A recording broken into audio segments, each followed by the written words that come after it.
Hi, everybody. Welcome into your Sunday lunchtime talk in town. Like Ipswich Town yesterday, we have kept an unchanged lineup from the Bournemouth game. So joining me whilst the Gov is sidelined is Lee. Lee, it's wonderful to see you've upgraded yourself from the lounge floor to your office seat. This is good to see. Yeah, well, it's a little bit better on my back, but the wife is outside cutting the grass, so it'd be a bit noisy downstairs. So I've hidden myself. I've hidden myself away in my little man cave. It's good, isn't it? We were discussing this. Now, we've had the privilege of talking to sort of fans around the country this season in the Premier League and seeing man caves. Leicester City was one that, Chris at Leicester City was one that particularly stood out. He even had a replica of the Premier League trophy in a cabinet in the back. But you've got a nice little setup there. For people listening on Spotify, just give us a quick description. You've got going up picture behind you. Hopefully they want the going down one to go next to it. Yeah, just some little bits, on the wall and that, and some scarves, and my latest Christmas present that I got. That's good. Let's describe. This is that's the entrance I go in for the Pioneer stand. Is it? Yeah, or the Pioneer. Yeah, I remember that. So yeah, that's I can't remember the guy's name, but he does the pro. He was doing the one who did the stuff in the programs, I think. I just refer to him as the Ipswich Banksy. The Ipswich Banksy, yeah. I like that. That's nice. Very nice. On man caves, just on man caves, I've had the privilege and honour to go to Collins. Yes, the shed. Yeah, shed. Famous shed. I've been in there. Shed. I shouldn't call it a shed. That's just memorabilia everywhere. It is.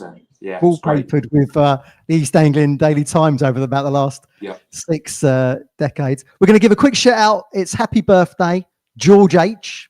Happy birthday, George. Even though we're a bit depressed over the result yesterday, Lee, we can still wish people happy birthday. Your background, my background has been the same for quite a while now, for 5 years. People still think this behind me is a bed, but it's not. It's like a little kitchen diner thing. I'm in my conservatory. I'll just warn you now, if you're watching this on YouTube, in the conservatory now, we're in old daylight savings or whatever it's called. The sun does tend to shine on me, so I may disappear into the shade. But I'm still hosting the show. So Lee, we celebrated, didn't we, on what was it? When did we do the show? Thursday? We did the show Thursday, didn't we, off the back of the Bournemouth win?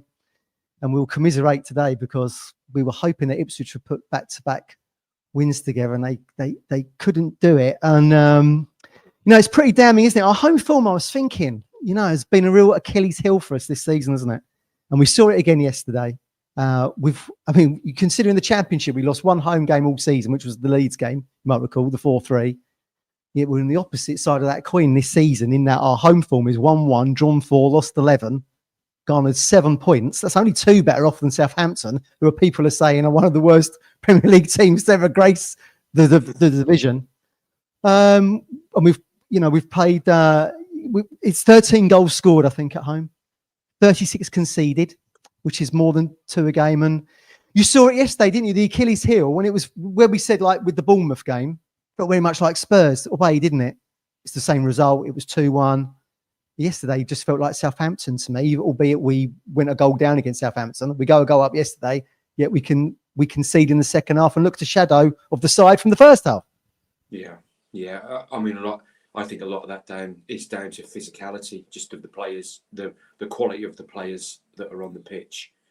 For me, the second half, you could see the goal coming, and when it went to 1-1, I thought to myself, well, this game's going to end 2-1, but I'm not quite sure which way it's going to go.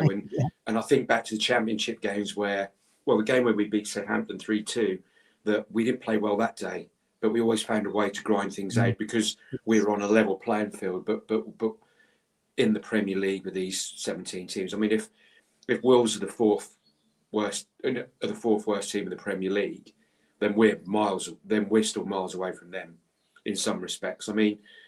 However much the left back, he got the booze and that and stuff. Right, Nuri.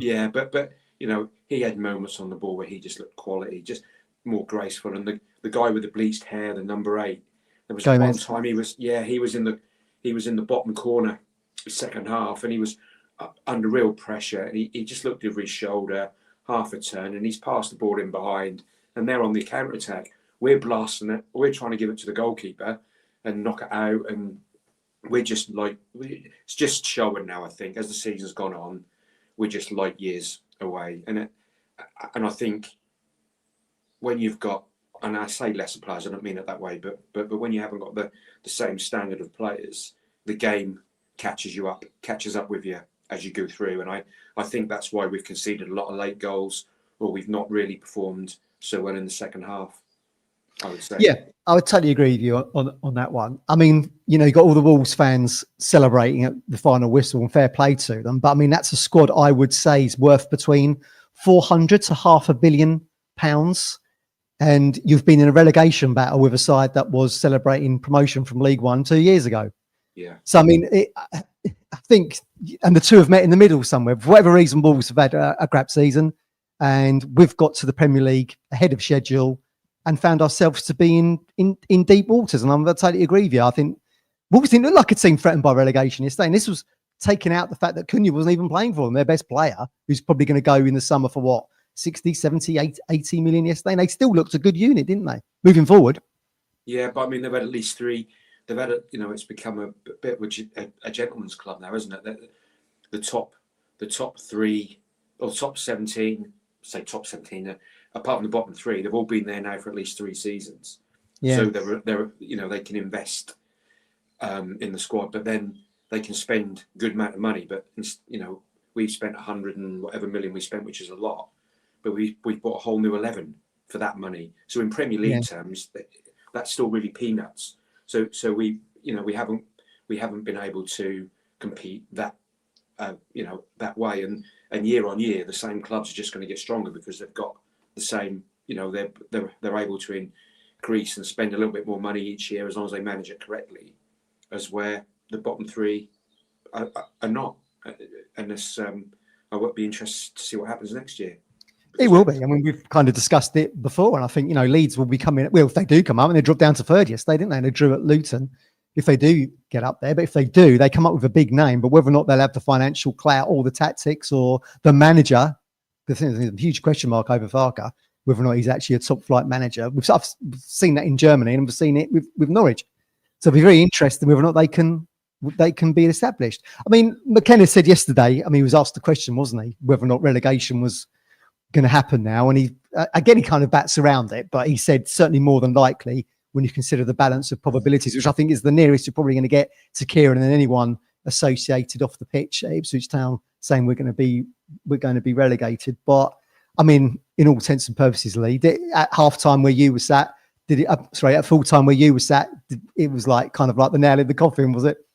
Yeah, it just felt and I think that's where the disappointment came. I mean, I was sort of relaxed about it in some way because it was still a big ask even with 6 points. Because I think we're to be competitive to the end of the season, we were definitely 4 points short, and that's a lot. That's a lot when you're at the bottom, not so much when you're at the top. 100%. Yeah. That's I think we've always been since before the Chelsea game and the around the Tottenham game when we were losing the games at home late, the Bournemouth game, and at that point we were probably 4 points at the halfway stage. We were probably 4 points short of where we probably needed to be. Yes, I'd agree with you on that one. And we've just then Wolves have had their change in form that's pulled them away. But yeah, I mean, it's all likely that we're going to get relegated. But I don't think the club ethos is, and the way McKenna puts it across is that you keep going, you've got to try to win the next game. You've got to do it with the fans. You've got to do it with the players. There's pride at stake. And as he said, we've got some 22 years of not being in the top flight. Yeah. And our next 3 games, we've got Chelsea away, Arsenal at home, and then Newcastle away. Well, 3 or 4 years ago, before the takeover, we would have absolutely bitten everyone's hand off for that, even if we were going to get smashed every week. So here we do. We have it, and we've got to live with it. But I think once the dust settles, and more the realization is that we've never been good enough. And I think back to the show. I think I popped on at the start of the season, and I think you might have asked the question, "What points are we going to get?" And I said something like 50, and and perhaps if the recruitment's right, 45, that sort of thing. But I didn't realise then the jump in the. You see about 10th on the 40 odd points. Yeah. Yeah, but you could. I mean, and we haven't been that far away from it when you look at games individually. But actually, the season doesn't lie, does it? And over 38 games, you're going to get you're going to find your level, and we found ours with the players that we've got, and that's not disrespectful to any of the players at all. I totally agree with you on that one. They give their all. There's no doubt they care. There's no doubt they give their all. Well, I don't see anybody not trying, but it's just it's too late for some, and too early for others, and we haven't got that. We haven't got enough of it. In the middle. I mean, how many players yesterday would you say from our team would get in their team? 2? Oh, well, exactly. Yeah. Probably none, to be honest with you. I mean, that midfield looked solid, and this is a team without Cunha playing. It's funny you should say that, actually, over the course of the season. Brian Clough used to say that. A team can be lucky over, I don't know, a couple of weeks, 3 weeks. Over the course of the season, there's nothing lucky in playing what was then 42 games, but we play 38 now, and obviously 46 in the Championship. But the BBC put a rather damning stat on last night just to make us feel worse. And I'll read it out to you now, Lee. No side has dropped more points from winning positions in the top flight this season than Ipswich Town, which is 25. And they have simply not been competitive enough. They have led against Fulham twice, so that's all home and away. Manchester City, Villa twice, home and away. Brentford, Leicester, Bournemouth, Man United, and now Wolves have failed to win any of them. So when you consider we're actually just sitting, third from bottom on 20 points with 100 million plus spend, yeah, we've left 25 points in cyberspace, drifting around. Yeah, well, that goes back to what we said earlier, wasn't it, about the change in level. I mean, I used to be a youth team coach, football, hockey, and if you've got, I had a good bunch of lads at football, but they were physically not as strong as some of the others, and you can make them a bit better, but in the end, physicality will, if you're not level on that, then you're going to struggle, and I think that's noticeable in the games, as where in the League One and the Championship, we had it the other way around, didn't we? Particularly in League One, the squad that we had compared to the other teams. So it's now coming back to bite us on the proverbial backside. It is. Well, we're not used to this, are we? I mean, I was down the cricket at Cruncher on Friday, and he called me yesterday after the game, and we were chatting. We're not really used to this over the last couple of seasons, have we? Because we've been in part of 2 very exciting promotion pushes, of which we've got ourselves over the line. And yet here we are now, sitting here Sunday, April the 6th, and we're probably just treading water a little bit and just waiting to be relegated. But look, with every cloud's got a silver lining, Lee. I mean, if you listen to the Hard Truth podcast with Darren McAntony, obviously chairs Peterborough, he thinks it will come down next season and win the Championship by 20 points, which is interesting to see. While we sit here a bit gutted and people are looking in at Portman Road, people still actually, I think, in the game recognise how well we've done. And whilst we sit here a bit of a wounded beast, I suppose, after so much success over the last 2 years, people still actually view Ipswich Town as being a big fish, which we will be coming into the Championship. Obviously, when we went up from League One, we were seen as a bit of a minnow, weren't we? Sort of a forgotten name, a fallen giant, as it were. But at least we will go back into the Championship next season as a side that is now former Premier League side. But of course, it's very well people giving us all the plaudits. We will have to deliver over 46 games next season. We know. I just before you come in, before I forget what I was going to say. All you have to do now is look at Sheffield United, who are second in the table. They conceded 100 goals in the Premier League last season. What are they sitting on at the moment? 83, 84 in the Championship at the moment. So that actually shows you the difference, doesn't it? Yeah, absolutely. And then you've only got to look at the Coventry game in the Cup. Yeah. I mean, as an example, we've got really high-end Championship players that we've brought in, the youngsters, and and I alluded to why we did that, the other night. And to say that we're going to be 20 point clear of everybody else, well, that's silly, really, and we shouldn't get involved in any of that sort of nonsense, because self-entitlement we've been moaning about. Yeah, we have clubs all season. So yeah, I wouldn't buy into that. I would say that we would be a tough challenge for a top contender for promotion, however that looks. I think it's a bit disingenuous to think of any other way. And of course, we don't know what's going to happen in the summer with who's going to move on and who's going to come in. Good question like that. You can say with the team we've got now, yeah, you would want to finish top 2 again. But if you sell a couple of players, and we've not been in a position where we've had to sell before, so we haven't really sold anybody any real asset that we haven't wanted to move on. It'll be interesting to see when, in the Championship next season and during the summer, who comes in for our players and can we hold on to them? Because we've not had to face that, I don't think, for, well, I don't know, years, have we, where people have been interested in our players? You know, we're just, so that'd be interesting to see how that pans out, I guess. But just while we're on that, I saw a stat yesterday on Twitter, and it was Ipswich have got the highest increase in European football in market value of any club in Europe. 156 million. Of course, it's not the highest market value, but the increase from the previous season. So it shows what we're trying to do.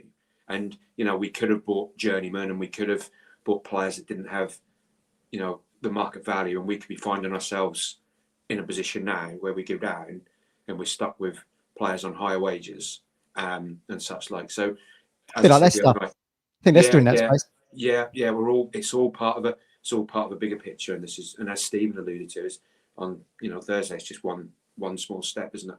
Yeah, exactly. I will say that we've had, if you've been watching from the start, very early on, we had Darren McAntony on the show. He's actually a very big fan of Ipswich, so he's probably hoping we might buy some of his players. Little cash windfall for Peterborough, which we did with Jack Taylor, of course. Well, let's get into the game in yesterday, Lee. So we were obviously looking to go back to back again for the first time all season. We've just not managed to do that. Doesn't help either, does it? So certainly when we're talking about 25 points dropped, Wolves were unchanged for the fourth consecutive game. I mean, I was really surprised that McKenna had kept an unchanged side. I mean, we kind of chatted about that, didn't we, on our Thursday night show? I was surprised he did it. It's good that he did, but that continuity's been missing all season, hasn't it? I think. Well, too little, too late. Well, it didn't work, did it? No, it didn't. For one thing, didn't work. I mean, you could say because we played on the Wednesday, we had 24 hours less. You think if you had a bigger squad, he might have rotated a little bit. Yeah. But I don't think there's enough on the depth. I think there's people nursing injuries and that as well. But it made sense to go with the same team if they've done so well. But we just run out of legs with that second half, didn't we? But on the changes, I mean, it was good that I think the only change I think I said at the end would be if Davis was fully fit, he would come in for. That was a surprise, wasn't it? Because he obviously made the bench and he does come on, doesn't he, with about 10 minutes to go. Only because I think Connor Townsend, McKenna said, was struggling with a bit of a hamstring niggle a little bit. Yeah. I mean, it's tough for him, isn't it, to have sat on the bench all season. You throw him into two hardcore 90 minutes away at Bournemouth and the relegation battle with Wolves. He's expecting a lot, isn't it? But it's funny. Go for it. Go on, But I mean, I thought you played okay, but you never really know what's going on behind the scenes. I mean, they might look at all the stats and that now, and they might think, well, perhaps it was just a game too early for Davis, and perhaps the idea was to keep him on the bench. Townsend had obviously played well, again unchanged side, so perhaps that was in the thinking as well. But you never really know what injuries the players are carrying and such like, because we don't see that, but we just see the squad on the day and accept that everyone should be 100% fit. But I'm not sure that he's certainly one for nursing players back into the team rather than just chuck them in unless he's got no choice. So I think because Townsend played so well, why not? Exactly, and we know with McKenna, it's like getting blood from a stone, isn't it? Who's fit, who isn't, and you've seen the surprises all season, haven't you? Like, well, just for example, who could have predicted Amari and Leaf would be missing from the Bournemouth game, I suppose. Yeah. It was interesting going back to some of the stats you were talking about earlier. They were saying on the Peacock feed, the American feed yesterday, the international feed yesterday, that both sides actually turned the new year on 16 points. And in fact, we're on 20, so we've had 4 points over the last 10 games, whereupon Wolves have pulled away from us because obviously they got Vitor Pereira in, didn't they, after we'd beaten them. Gary Neal got the sack. They've got 13 points from the last 10. I mean, the Queen once said it was an annus horribilis, didn't she, for the royal family? And I'd suggest that 2025 has been that for Town. I mean, we just look at our home form, which we discussed at the top of the show, and the fact we've got 4 points from 10. Well, I mean, any other manager other than Kieran McKenna, I've always keep saying, is on the Mount Rushmore with Ipswich Town managers, would have probably been out the door. But there we go. That is our model, isn't it? And we've stuck with it, and hopefully it will bear out for us next season. Amusingly, Pereira and his assistant, Lewis Miguel, had both received yellows against West Ham, so they had to watch the game up at the press box. But it didn't make no difference anyway, did it? Because they still managed to pull it out. I mean, the game starts. they had a good chance, didn't they? Early doors. Alex Palmer had to make a good save. Darren Ambrose described it as having a strong leg, which I thought was a good description of that Jorgen Strand Larsen. He's a good player, isn't he? I mean, he's Norwegian. He's been playing in Spain for Celta Vigo, and I think they're now committed that they have to. I think they've had to buy him. And of course, when he goes away, he's Norwegian. So when he goes away to play on internationals, who's he training with? Erling Haaland, who keeps him out of the Norwegian side because they only play one up front themselves. I thought that if Ipswich were to stay up this season and Wolves were to go down, and we still sold Delap to a team pushing for Europe or whatever, that Strand Larsen would have been a good replacement. But I mean, he's a good player. He ends up scoring, doesn't he? But it was a decent little save early doors, wasn't it, from Palmer? Went out for the corner. And they moved the ball nicely, I thought. I mean, I think it was that Bellegarde, I think, put the through ball to Larsen for that chance. But again, you see that fluidity, which I don't think we've really seen from our midfield this season. They just looked good bringing the ball forward in possession, Wolves, early doors. Yeah, I think so. And it goes back to the point I made the other night. It's about having possession of the ball in the right areas and being confident on the ball. And they can thread that ball through. I mean, there's many strikers. I mean, Hurst and Delap would love to feed off that sort of service, but they're not getting that. They're not getting that on a regular basis. So you know, I wouldn't say that he was any better than our two strikers. He's just going to get better service. Yeah, and that's as simple as that. And I think I said to my lad on one of them, I think if that had been Cunha gone through, whatever his name is, it would have been. Probably would have scored, wouldn't he? We wouldn't have got near him because he is a good striker. You know, the guy found he is a good striker. He's more of I think an old-fashioned. Again, he's that sort of number 9 that everybody craves for. Yes. But he's not lightning quick. But if he's getting good service from good midfielders and the ball and the runs are being timed, then he's quick enough for me. Yeah, absolutely. I agree with you. He looks a good player. It was interesting that Darren Ambrose thought that both Enciso and Cahuste were kind of pivotal in the first 15 minutes for Ipswich. Yet as the game progresses, they actually tail off, Lee, because like Enciso actually has the least touches of a player to complete 90 minutes, 34. And then Cahuste, if you look at some of his stats, I mean, I thought he was man of the match on Wednesday against Bournemouth. I mean, he'd managed to get the ball into the final third, the opposition part of the area. 8 times against Bournemouth away from home.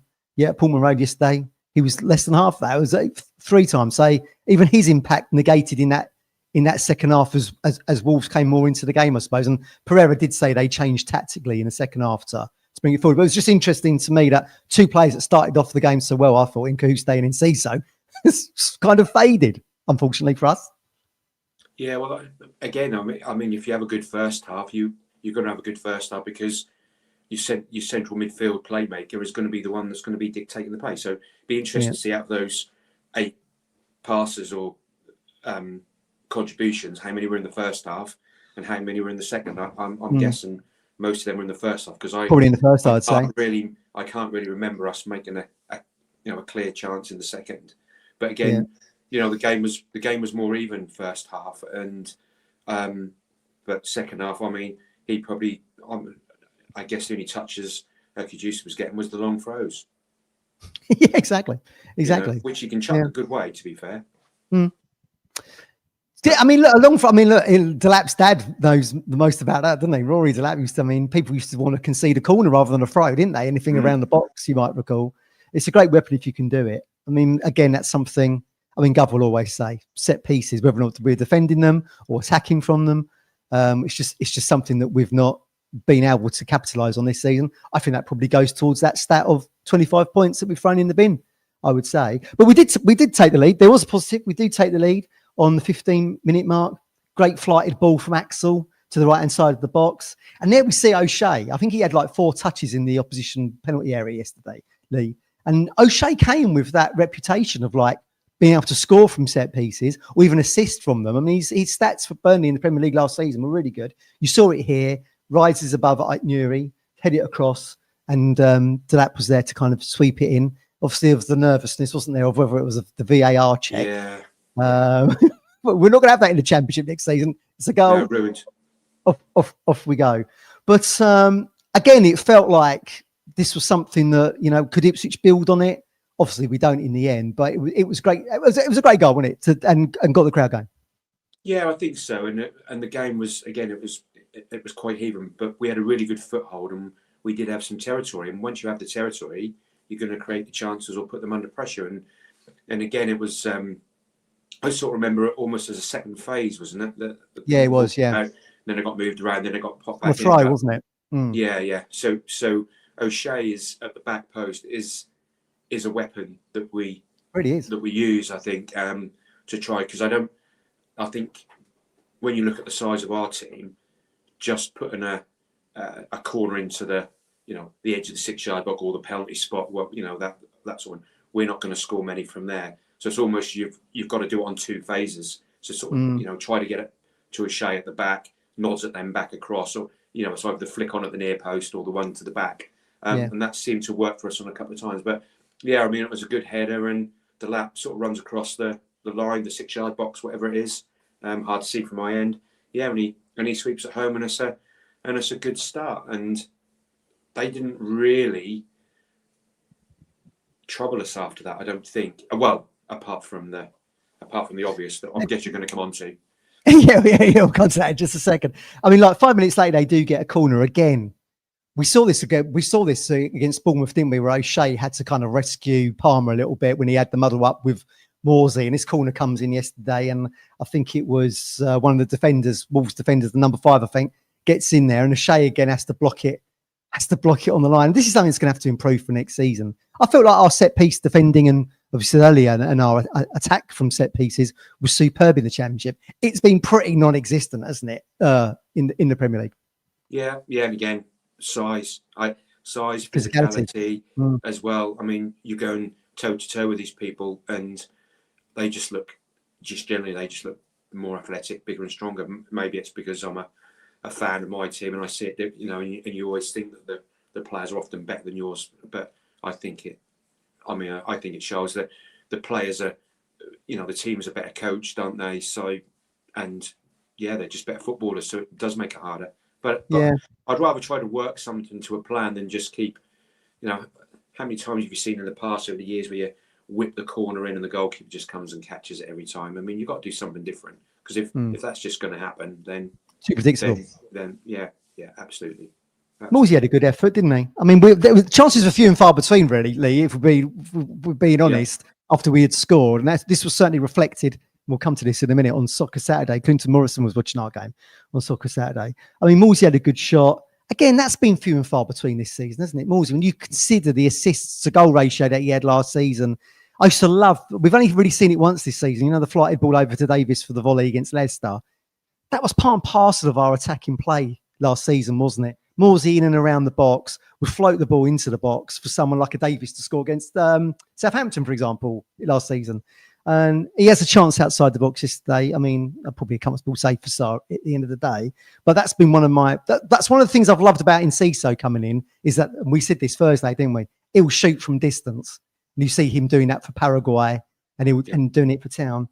Ipswich players just don't seem to do that. I thought we'd get that with Cahuste, to be honest with you. I mean, chances his arm against Forest when the game's dead and buried, gets goal of the month. I just don't think we've seen enough chances with long shots this season. No, and I think it's the deliberate way we try to play sometimes. But again, we're a bit slow in the build-up, and there's a lot of players in front of you when you're trying to shoot. And that's not Morsey's natural game. Although, funny enough, I said to my lad after he had that shot, because that did swerve. I don't know if that took a deflection or sometimes when the ball moves past a player, it sort of then changes, it deviates a bit, because the goalkeeper nearly, from where I was at the other end, almost looked like the goalkeeper went too far to his right, and it almost looked like the ball was going to bend round him. But Morsey scored. I said to my lad, I said he's a bit unlucky there. I said, but he'd hit a couple of really good ones in the warm up. I know it means nothing. You're watching, I watched it, and he's put a real couple of good ones in, and I thought, But again, there's no pressure. There's no one else in the way and such like. No. But yeah, I just think as I said on Thursday, we're not getting either of our midfield two into the box enough, and I think that's down sometimes to defending what you've got and being overcautious about being caught at the other end, and that's natural because they're just if they're faster and quicker, you've got to be a little bit more conservative in how you play, I guess. Yeah. Exactly. Well, we was almost the architects of our own downfall in the 35th minute, because O'Shea passes back to Palmer. who nonchalantly tries to control the ball with studs, goes through his boot, and he has to claw it off the line, doesn't he? I mean, oh my God. I mean, you have to. I mean, look, we've had all sorts of woes with goalkeepers this season, haven't we? And I mean, look, Palmer's done great since he come in. I would say yesterday was potentially maybe not his best game he's had since. I mean, do you think Villa? Match saver, wasn't he? Got us that point against Villa, didn't he, at Villa Park? But I think yesterday was on the opposite side of the coin, really. But he done well to recover, didn't he? To scoop it off the line. And of course, he doesn't get. He doesn't. Well, I didn't realise. That's it's up on the laws of the game. You don't get a yellow card for that because he gets a yellow on the encroachment, doesn't he? When they're trying to take the free kick, which is then automatically put on the 6-yard line of the 6-yard box. Because a lot of Wolves fans are going, well, he should have been sent off. He should have got booked for the clawing it off the line and in the encroachment. But the laws of the game is that you don't get the card for that. But what I will say, talking of Molesley, that was a great block. And then he starts cajoling the North Stand, doesn't he? That was great, actually.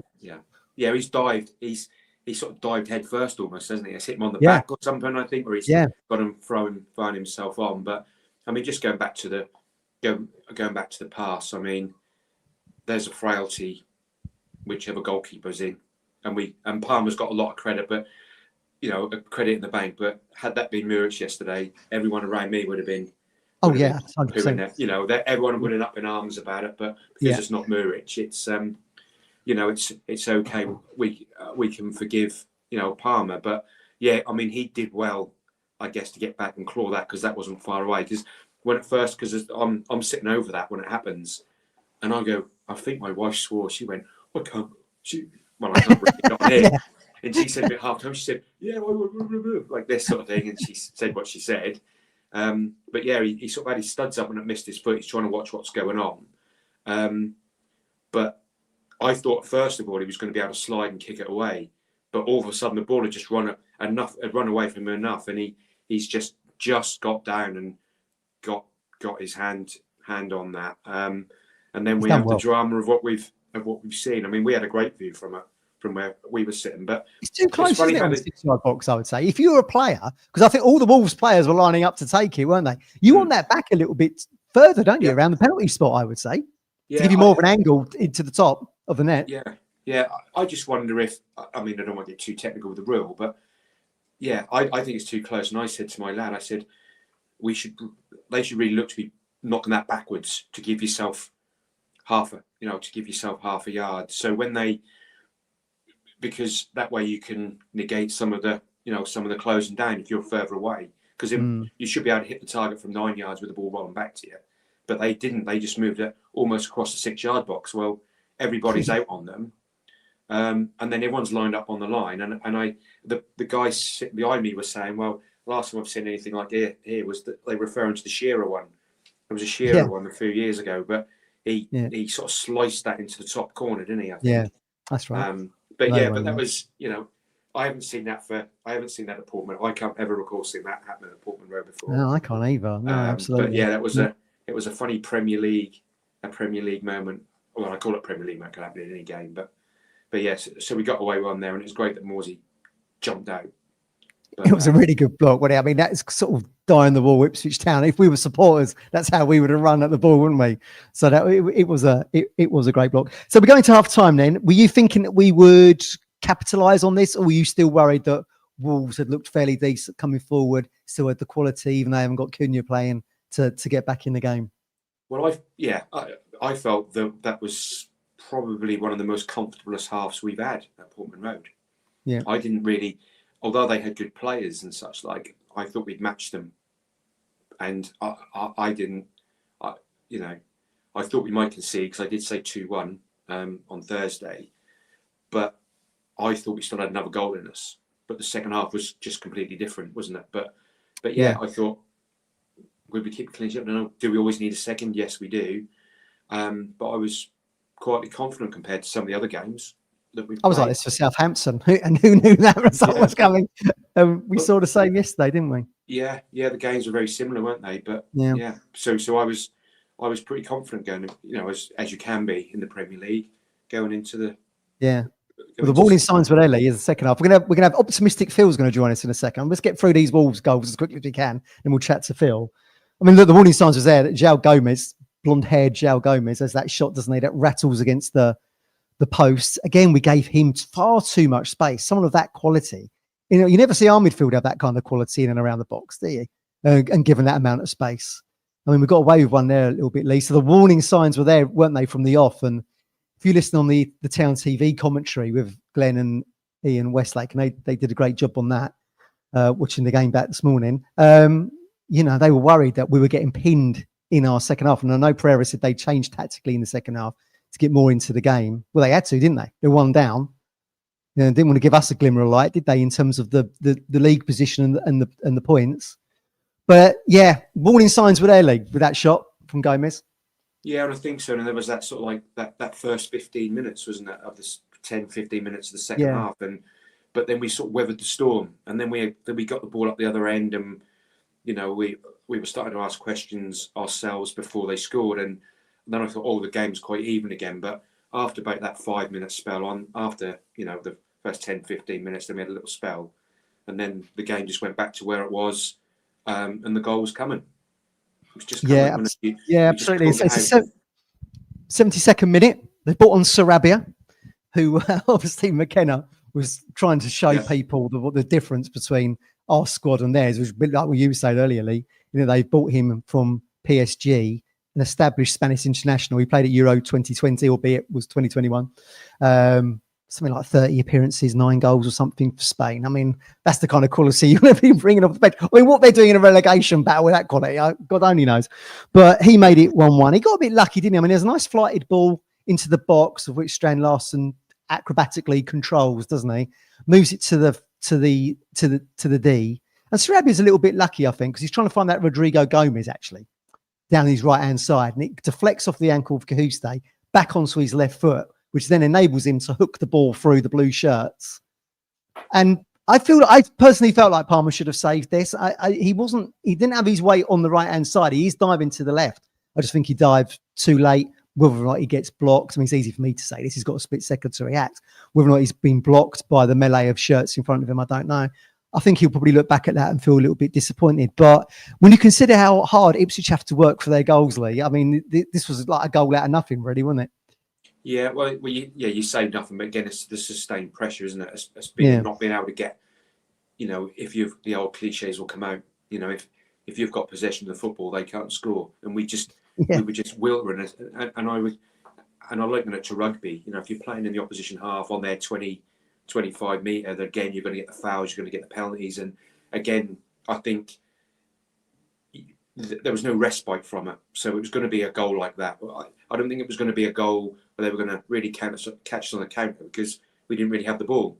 No. So it was going to be a ball into the box. It was going to be a bit of a deflection to get them back into the game, and that's clearly what happened. I mean, that was at the other end to me, but yeah, it looked when it was scruffy, and he didn't hit it as well as he wanted to.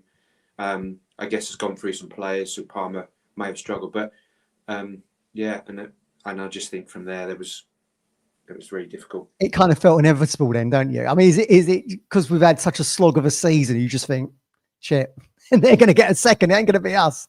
It just felt like that, didn't it, a little bit? This kind of gold tidal wave was coming towards us at 1-1. This is what I want to quickly bring in, talking about Clinton Morrison. He was very, very critical of Kieran on Soccer Saturday yesterday. He was watching our game.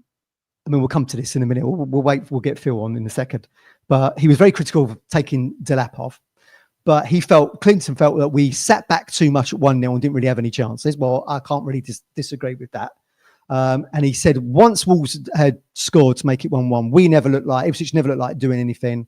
McKenna wasn't positive enough in his tactics, and basically said we got what we deserved when Strand Larsen makes it 2-1 with 7 minutes to go, Lee. It's a flighted ball into Sarabia again on the right hand side of the box. Instead of heading it like O'Shea did, he volleyed it straight across the box, and Strand Larsen was there to kind of bundle it in. It's a very similar finish to that goal we discussed earlier. But that then puts them 2-1 up. Cue all the limbs in the Wolves away end and the nail in the coffin for Ipswich. Would you agree with Clinton now? No. So because we made the positive changes, we changed shape. We brought Chaplin on. We went back to a more traditional sort of, we took Transabi on. moved Johnson back. We brought Jaden on. We brought Chapter on. So we played, rather than playing that a front three, we went to a front four. Yes. But it didn't have time. By the time that settled down, we had conceded. So the only thing you could argue was, should those changes been made, 10 minutes earlier? But we were still sort of in the game. But no, I don't agree with that, because the goal came after we'd made the changes. I don't know how more positive you can get than pushing another player up front. Yeah. Right? So I just think that's his lack of knowledge of knowing the team, myself, which you get on Skycom, on punditry, because they're just talking in general terms, aren't they? But the only thing I would say where people would have an argument could he have made the substitutions earlier, but to go to more of a traditional, what we would call a front four with Chapman behind, then we've tried to change our shape and do something about it. But I think by that time the rot had set in the game, and they were up, weren't they? And that wasn't. I don't think that was our real problem. Our real problem was just having some control of the football, and we weren't getting any of that. We don't have that quality off the bench either. I mean, we didn't get that. No. We didn't get that other foil. I've always called him the foil, the third striker that would have taken the pressure off Delap's shoulders. We didn't get him in, and then Wolves game changers off the bench in Sarabia, as we say, established Spanish international, scores one. I think Gov's just caught up there. If you do come on the show, everybody, don't be putting out allegations that can't be substantiated, I think is what Gov is saying there. We might have Frank coming in here, Lee. Now, Frank's had audio issues over the last couple of weeks. Frank, I'm hoping we can hear you all the way from the Netherlands. Yes. We can. Wow, yeah. Now, I'm using the mobile this time. I normally use the PC upstairs, but I thought, let's give it a go and see if it works. And it's working. Great. Lovely to hear from you. Nice to see you guys. Really a pleasure. Sad under the circumstances, because, yesterday, let's be honest, it was a case of, we had that one goal advantage going into half time. And I thought to myself, well, here's a real opportunity to really go for the jugular at the start of the second half. And the opposite occurred.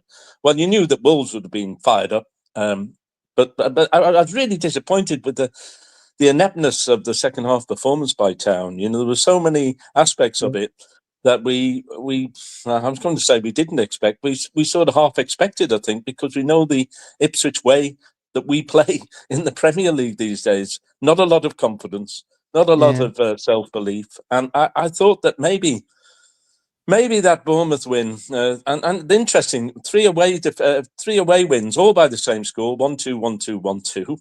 Only one home win, 2-0 to Chelsea. And why can't we win at home? Well, I think one of the reasons, this is just a personal perspective on things, is that we're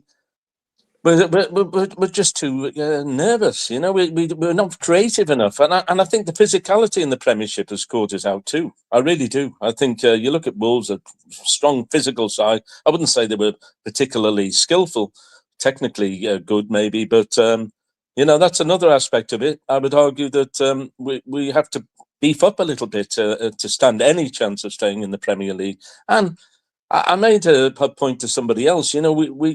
McKenna went, I think, with a long-term objective in mind, and that was to recruit lots of Championship players, young players like Amori Hutchinson and Philogene and Clark, which is very good in the long term, because I think those players will probably stay. But the reality of the situation, if you want to stay in the Premier League, you need Premier League experience. And what did we get? What have we got? Actually, very, very little. So we were always going to get caught out, I think, because of those factors coming into play. Yeah, absolutely. And we can only, as Lee said earlier, Frank, Ipswich have only got themselves to blame, really. They've lost 25 points down the toilet from winning positions. I mean, you hold on to all of those, you're sitting on 45 points. Half of that, you'd be in the 30s. Just got ourselves to blame, really. I mean, maybe that does come with the fact that makes the point you're making now. You haven't got the experience to hold on to those leads at this level. By the way, Matt, I have to say I agree with Lee. Not that Sky commentator, Clinton, whatever his name is. I agree with him. So we're a broad church of opinions here, of course, and but I think Leeds nailed it with regard to that. And there's a lot of ifs, ands, and maybes. Muric, why did we recruit him? I never liked the player from day one. All I could remember was his mistakes with Burnley, and they were the only things that were low lighted. I mean, there was no highlights of his performance, very rarely. And yet, and then these things about saves, the statisticians. Wow, that's a mouthful. The stats men were saying that he made more saves than most people. But if you include saves as catching a ball from the air from a badly placed corner or a free kick, well, I'm sorry, that's not really a save. And he did make one or two exceptional ones. Again, Leif Davis has failed to deliver all season. And yet his assists last season were very good. I made the argument with you, if you remember, bring Connor Townsend into the team because Leif Davis, who isn't performing, just not good enough. We've got to get it. We've got to get and Connor Townsend, in fairness, on Wednesday night was superb. Really was. And I don't think he played badly yesterday. When you're looking at who played badly, it was a case of everyone playing just average. There was no who was our man of the match yesterday? Can you think of one? I can't. Maybe Delap, possibly because he scored the goal. I don't know. I would say maybe O'Shea. I thought O'Shea done pretty well yesterday. Yeah, he did. He did. In fairness, he got forward. He got the assist. He did the block on the line. I think his passing stats were pretty good. To be honest, Frank, what would you say, Lee? Who was your man of the match yesterday? Oh yeah, I hadn't really given that much thought. To be fair. I'm not sure there. Yeah, I'm not sure there was any standout. I think you've made a good argument for O'Shea, but I think I think that sums up the performance really because yes, O'Shea didn't give the ball away much, but I think when we're passing the ball around the back, and there was one second half towards the end of the game where I think that was O'Shea passed the ball out to Twanzebe, and there was acres of space, but by the time the ball got to Twanzebe, the attacker was on him as well. When it's the other way around, the transfer around the back just isn't good enough. It's not fast enough, and the players are hunting us down. So their players are getting the ball and got a couple of yards to be able to move. We haven't. Our distribution is quite slow, and I think that's one of the big issues we've got. We've got O'Shea and we've got Burgess playing. Who's really playing above himself to think that he's come from League One. But I think that's the limitations of our back line trying to pass the ball around the back. That's where it's not about us. I know that wasn't the question, but O'Shea, distribution needs to be faster and you can say that about all our back line, but a good old traditional centre half performance without doubt. All right, Frank, we're gonna conclude the show now, but we'll just finish on one last little thing. Lovely to see Frank. Lee, are you kind of hopeful for next season, going into next season? We've got to get through this Premier League campaign. I mean, look, bloody hell, we've still got Chelsea, Arsenal, Newcastle to come. But whilst we could sit here today and think, yeah, we are going down, there's lots to be optimistic about with Ipswich, isn't there? On and off the pitch, I think. Yeah, I think on the pitch, we've got to look to where we were. We've got to embrace each game, take it for what it is, enjoy the experience. Yeah. I think next season, just quickly to pick up on listening to Mick Mills on the way home yesterday, he made a really good point, and I think it was what Phil was referring to earlier about the recruitment, that we're miles behind it, and the way Mills put it was that because we've been in League One and only one season in the Championship, our network abroad, our recruitment network as such, and the stats, looking at the Brighton model, we've not had that, and the clubs moved far too quickly for that to be in place. So I think next season that will grow. So I think our recruitment will be even better. And then the year after that, if we were, when we do get back in the Premier League, whatever year that is, we'll be in a better place in terms of the numbers and the recruitment network and such. So I think when we go up again, whenever that is, it will be a different type of recruitment for sure. That's without doubt. So that's a lot to be optimistic about. I think we just need to enjoy the games, take them for what they are. Let's see if we could pick up a big scalp on the way. It would be great, wouldn't it? And we can do over these next 3 games. But and off the pitch, the it's long-term investment, and the long-term investment is protected, I believe, because of the recruitment that we've done this year. It's almost, but yeah. So a lot to be optimistic about, and I think that's reflected mainly in the crowd. Certainly around where I sit, most people, they're a bit deflated after the game, of course, but there's still that bigger picture to look at. So much more to come for us. Yeah, absolutely. Well, but a Category 1 academy. It's going to be coming in the summer. Again, yeah, but how many years is that going to take to produce people? Yeah, true. That's true. That's true. Yeah. That's great. So again, that's looking at the future for the long-term investment of the club. We've got to think that, we might be a yo-yo club for a couple of seasons, certainly to go down this year and hopefully to be at the top, at the top fighting again next season. To say we're definitely going to get promoted, I think is a bit, as I've said earlier, a bit narrow-minded. We need to have respect for the opposition and make sure we have the right recruitment in place this season, the right team. But I'm sure we'll be a real strong side. Yeah, we've got a lot to so much more to look forward to. There we go. Finishing on optimism there, Lee. Good one. Well, I think we're going to call it a day there, everybody. We've done nearly an hour.